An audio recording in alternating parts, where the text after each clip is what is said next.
He's known on PEI as Tiger the Bus Driver. And he's at it again. Tiger Melhem will travel to Peru during March break along with suitcases filled with medical supplies, soccer balls, shoes, T-shirts, school supplies, and much more. This is his fourth trip to the South American country since he first traveled there in 2007. Tiger has set up a not-for-profit organization called Help a Kid Wear Shoes in Peru. And Island Morning's Nancy Russell went for a bus ride with Tiger to find out more about his upcoming trip. Tiger Melhem maneuvers bus number 91 out of his driveway in East Royalty. His missions to Peru started 8 years ago, around the time he became a bus driver. I had a car accident 8 years ago when I was driving taxi, and I hurt my back, my shoulder, and then I said maybe it's time to change career. I always wanted to be a bus driver, actually. For 35 years I wanted to do that, but I never thought about it hard. After the car accident, I guess I woke up. I go to Peru, I work with kids, I drive the bus, and just make their day. Just by saying, good morning, how are you today? And that makes their day. And to me, this is like winning a lottery. Do the kids all call you Tiger? Yeah, that's my real name, actually, Tiger. It's not a nickname. It's actually in Lebanese, it's Nemer, means tiger. So it's its real name, Tiger. First time I went to Peru, I went just to heal my back after the accident. While I was walking one day in the jungle, some of the kids came and started begging us for something. I didn't understand what they're saying in Spanish. I said to the girl, what are they saying? She said they're begging for money to buy shoes. I said, yeah, right. I said, I don't believe that. But you know what? Let's give them some money and see what they do with it. So we did give them some money, and we watched them. They went to the store, and they bought some shoes, a flip-flop and some just cheap shoes, and they wore them. From then, when I seen that, I decided I would become a missionary, and I would always come back to Peru. That's a sharp turn. So my friend, we were talking one day, she said, why don't you call it Help a Kid Wear Shoes in Peru? I said, what a beautiful name. And that's exactly what I do.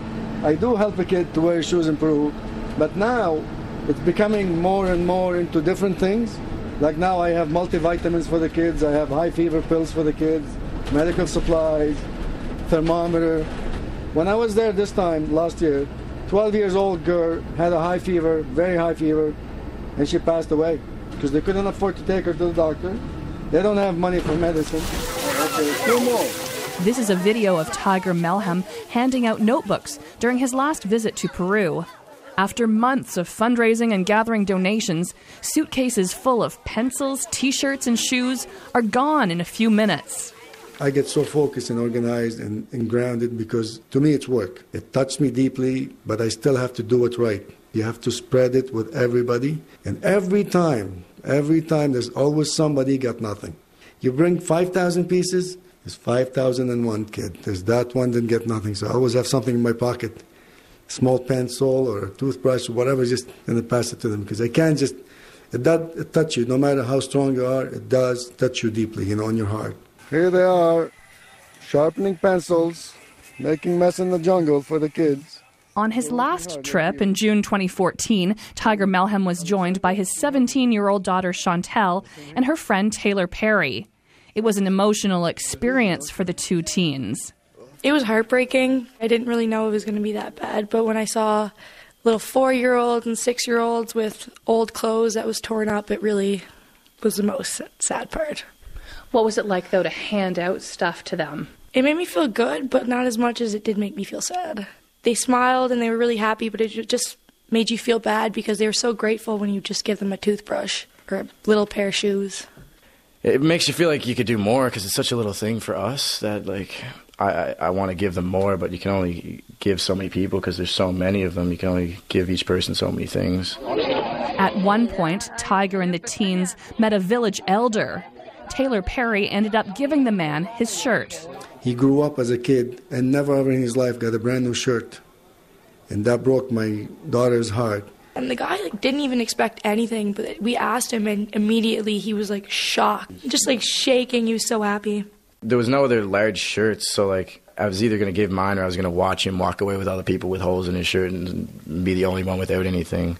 I don't know. I couldn't really find it in me to go home with a shirt that was fine to a bag full of clothes and him go home with a dirty shirt to nothing. Chantel and Taylor left Peru with a new understanding of the work that Tiger does in Peru. At the start, I definitely did not know he did this much, and I definitely didn't know he went through all that he did, but it's crazy, all the work that he does for fundraising, and then just for that one, not even an hour, just to pass out all the stuff to the kids, and then it's over.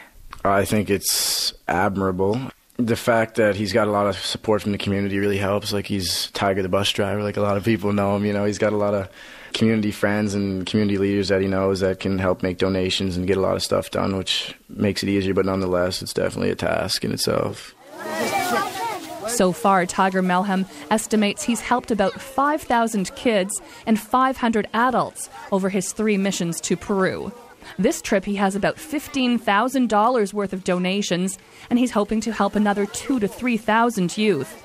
But he admits he always wishes he could do more. That's, again, how much can you do? Like, I usually give a kid a pencil, a toothbrush, T-shirt, shoes or boots, and shorts. To them, that's a lot. They'll be dancing. It's a big celebration in the village. Usually the elders come and just say speech. Like one of the ladies said to me last time, she broke my heart and made me cry. She said, "We thought the world forgot about us. I have to go back. And I will go back. And I will always go back. And I just can't stop helping kids." It's not easy backing up a bus, you know? You have to hunt the home when you back up. It's a lot of preparation, a lot of organization. 2 or 3 months or 6 months or 7 months, but at the end of it, it's all worth every smile on these kids. When I look at their faces and they're smiling when I pass that pencil to them or a toothbrush, to me, this is happiness in life. For Island Morning, I'm Nancy Russell in Charlottetown. There you go. I got you home safely. Tiger Melhem says he has all the items he needs packed up and ready to go, but he is collecting cash donations to raise money for the transportation and freight cost. The Now and Zen coffee shop in Stratford is holding an Art for Heart charity auction to help raise money for Tiger Melhem to take those suitcases full of donations to Peru. The auction started on February the 17th and wraps up on March the 8th. And thanks to Nancy Russell for bringing us that story.